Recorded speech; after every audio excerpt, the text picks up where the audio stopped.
नमस्कार साथियों, मैं विनिश पारा सर, स्वागत है आपका वर्ल्ड इवेंट्स हिंदी में। साथियों, आज के समय पाक ऑक्यूपाइड कश्मीर में प्रोटेस्ट चल रहे हैं। पाक ऑक्यूपाइड कश्मीर पीओके यानी कि ये टेक्निकली भारत का हिस्सा है। साथियों, इस हिस्से पर भारत के पाकिस्तान ने अवैध रूप से कब्जा किया हुआ है। साथियों, आज के समय पाकिस्तान की सरकार के खिलाफ यहाँ पर प्रोटेस्ट चल रहे हैं और आप देखोगे पाकिस्तान ने इन प्रोटेस्टों को दबाने के लिए अपनी आर्मी, अपने रेंजर्स का उपयोग करना शुरू कर दिया है। और आप इसीलिए देखोगे कि अब तक यहाँ पर 12 सिविलियनों की मौत हो चुकी है और 200 से अधिक ज़्यादा लोग घायल हैं। हालांकि साथियों, यहाँ के जो लोग प्रोटेस्ट कर रहे हैं, इनके द्वारा कुछ पाकिस्तानी आर्मी रेंजर्स के लोगों को अगवा भी किया जा रहा है। अब साथियों, सवाल यहाँ ये उठता है कि ये टेक्निकली यदि आप देखते हो तो पीओके पाक ऑक्यूपाइड कश्मीर भारत का हिस्सा है और पाकिस्तान की आर्मी जब यहाँ पर डायरेक्ट इन लोगों को पर अब गोलियां चला रही है, इन लोगों को मार रही है, तो कहीं ना कहीं ये जो इस हिस्से में रहने वाले लोग हैं, टेक्निकली तो ये भारत के ही हुए। जब ये हिस्सा भारत का है तो यहाँ के लोग भी भारत के होंगे। तो क्या ऐसे में भारत सरकार को कुछ ना कुछ यहाँ पर करना चाहिए या नहीं चाहिए? भारत को भी कुछ ना कुछ अपनी तरफ से कोई स्टेटमेंट देना चाहिए। अब साथियों, सवाल ये उठता है कि आखिरकार यहाँ पर ये प्रदर्शन इतनी बड़ी मात्रा में हो क्यों रहे? क्योंकि यदि अब तक हम देखें तो अब तक पीओके में जो प्रोटेस्ट होते थे वो बिजली पानी को लेकर होते थे, लेकिन इस बार इन लोगों ने 38 अपनी ऐसी डिमांड दुनिया के सामने रखी हैं। इनकी 38 डिमांड्स हैं कि आप हमारी ये डिमांड्स पूरी कर दीजिए। साथियों, ये जो पाकिस्तान ऑक्यूपाइड कश्मीर में प्रोटेस्ट हो रहे हैं, इन प्रोटेस्ट को ऑर्गेनाइज करने वाली जो पार्टी है, इसका गठन 2 साल पहले ही हुआ था। जॉइंट आवामी एक्शन कमेटी, इसके अध्यक्ष शौकत अली जी हैं। यहाँ शौकत अली जी का साथियों ये कहना है कि एक तो पाकिस्तान की सरकार कश्मीरियों को इनके फंडामेंटल राइट नहीं देती है। दूसरा, कश्मीर से ये जो नेचुरल रिसोर्सेज हैं, इनका दोहन पाकिस्तान करके दूसरी जगहों पर ले जाता है। ऐसे में जो ये जो एरिया है पाक ऑक्यूपाइड कश्मीर जो है, यहाँ के जो कश्मीरी लोग हैं, इनकी स्थिति बड़ी ही खराब है। यहाँ पर बिजली की समस्या है, यहाँ पर आटे की समस्या है। ऐसे में साथियों, इस कमेटी द्वारा पाकिस्तान के सरकार के सामने 38 सूत्रीय एक डिमांड रखी गई है कि ये हमारी 38 मांगे हैं, पाकिस्तान की सरकार इनको मान लेगी तो हम ये प्रोटेस्ट कर लेंगे, नहीं तो ये प्रोटेस्ट हम करते रहेंगे जब तक पाकिस्तान की सरकार हमारी डिमांड मांग नहीं लेती है। साथियों, एक डिमांड इनकी जो है वो बहुत ही ज़्यादा इंपॉर्टेंट है। इनका साथियों ये कहना है कि पाक ऑक्यूपाइड कश्मीर की जो असेंबली है, यानी कि जो पाकिस्तान है पूरा वो प्रोविंस में बटा हुआ है और प्रत्येक जैसे हम अपना देश स्टेट में बटा हुआ है, राज्यों में बटा हुआ है, ऐसे ही पाकिस्तान प्रोविंस में बटा हुआ है और प्रत्येक प्रोविंस की यहाँ पर एक असेंबली होती है।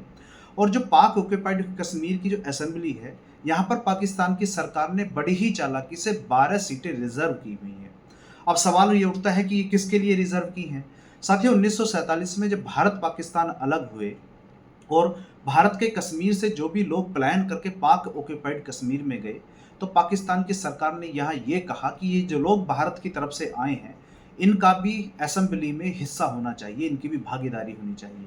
ऐसे में पाकिस्तान की सरकार ने बड़ी चतुराई से यहाँ पर 12 सीट रिजर्व की थी और ये 12 जो सीटें हैं, यहाँ पर सीधे पाकिस्तान की सरकार के द्वारा यहाँ पर नॉमिनेट किए जाते हैं, इनको बना दिया जाता है, यानी कि पाकिस्तान की सरकार ये 12 लोगों को चुनकर असेंबली में भेज देती है। अब पाकिस्तान की सरकार यहाँ फिर क्या करती है?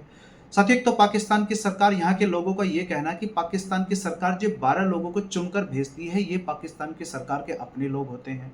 और जब भी असेंबली में किसी भी इम्पोर्टेंट महत्वपूर्ण मुद्दे पर वोटिंग होने का टाइम होता है, तो पाकिस्तान की सरकार यहाँ पर इन 12 लोगों के द्वारा जो भी यहाँ पर वोटिंग होती है उसको इन्फ्लुएंस करने की कोशिश करती है। दूसरा, साथियों, इन्होंने और भी डिमांड रखी है पाकिस्तान की सरकार के सामने। इन्होंने ये कहा है कि एक तो आज के समय पूरे पाकिस्तान में इंटरनेट बंद कर दिया गया है और यहाँ पे फ़ोन सेवा वो भी बंद कर दिया गया है। ये कह रहे हैं कि एक तो इमीडिएटली यहाँ पर इंटरनेट को चालू किया जाए और जो फ़ोन सेवा जो आज के समय बाधित है, इनको चालू किया जाए। साथ ही इन्होंने ये कहा है कि जो जम्मू कश्मीर में जो लोग रहते हैं, पाकिस्तान की आर्मी, पाकिस्तान की जो रेंजर्स हैं, ये इन लोगों को परेशान करते हैं, बहुत ज़्यादा परेशान करते हैं। तो इन लोगों की एक ये डिमांड है कि पाकिस्तान की आर्मी जो यहाँ के लोकल लोग हैं, इनको कम से कम परेशान करे। साथ ही इन्होंने बिजली को लेके भी कहा है कि बिजली और ऊर्जा क्षेत्र में स्थिरता हो, यानी कि बिजली यहाँ पर जब कटती है तो 16-16, 17-17, 18-18 घंटे तक यहाँ पर बिजली कटती है। आप सोच सकते हो कि आज के समय में 16 घंटे बिजली का कटना अपने आप में ये कितनी बड़ी बात है। अब साथियों, ये कह रहे हैं कि एक जल प्रबंधन, नदियों को साझा अधिकार, यानी कि पाकिस्तान में जो पाकिस्तान मेनलैंड है, यहाँ पर जो भी पीने के लिए पानी आता है, ये जितनी भी नदियाँ हैं पाकिस्तान में, ये कहीं न कहीं पाक ऑक्युपाइड कश्मीर से होकर गुज़रती हैं।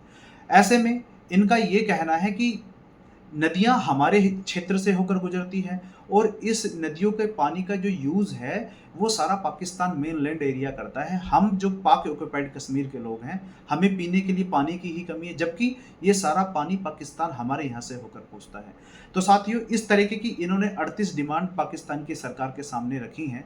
हालांकि जो प्रोटेस्ट है ये और ज़्यादा वॉयलेंस होता जा रहा है। अभी देख रहे हो कि इसमें अब तक 12 लोगों की मौत हो गई है, 200 से अधिक लोग यहाँ पर घायल हैं। अब साथियों, सवाल ये उठता है कि ये जो प्रोटेस्ट हो रहे हैं, टेक्निकली यदि आप देखोगे तो ये भारत का एरिया है और भारत के एरिया में पाकिस्तान की आर्मी यहाँ पर निहत्थे लोगों पर गोलियां चला रही है।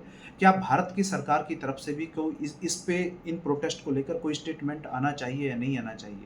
भारत की सरकार को यहाँ कुछ बोलना चाहिए या नहीं बोलना चाहिए? क्योंकि इंटरनेशनल मीडिया की जहाँ तक बात है, आज के समय ये जो पाक ऑक्युपाइड कश्मीर है, यहाँ पर किसी भी मीडिया का जाना अलाउ नहीं है, किसी भी टूरिस्ट का जाना अलाउ नहीं है।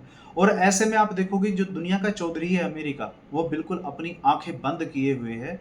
और अब तो पाकिस्तान के जो प्रोटेस्टर हैं, ये जो प्रोटेस्ट करने वाले लोग हैं, ये यूएन से भी गुहार लगा रहे हैं। ये कह रहे हैं कि यूएन को यहाँ पर इसमें दखल देना चाहिए, क्योंकि जो पाकिस्तान कर रहा है ये ठीक नहीं कर रहा है। ऐसे में साथियों, फिर से वही सवाल उठता है कि क्या भारत सरकार को यहाँ कुछ बोलना चाहिए? तो आप बताइए, आपके अनुसार क्या होना चाहिए? क्या भारत सरकार को यहाँ पर कुछ बोलना चाहिए? तो कमेंट बॉक्स में बताइए साथियों। मिलते हैं साथियों अगली वीडियो में। फिलहाल इस वीडियो में इतना ही। यदि आप वीडियो देखते हुए लास्ट तक आ गए हैं तो आप सभी से रिक्वेस्ट है कि चैनल को सब्सक्राइब कीजिए और वीडियो को लाइक कीजिए। मिलते हैं साथियों अगली वीडियो में। बहुत बहुत धन्यवाद।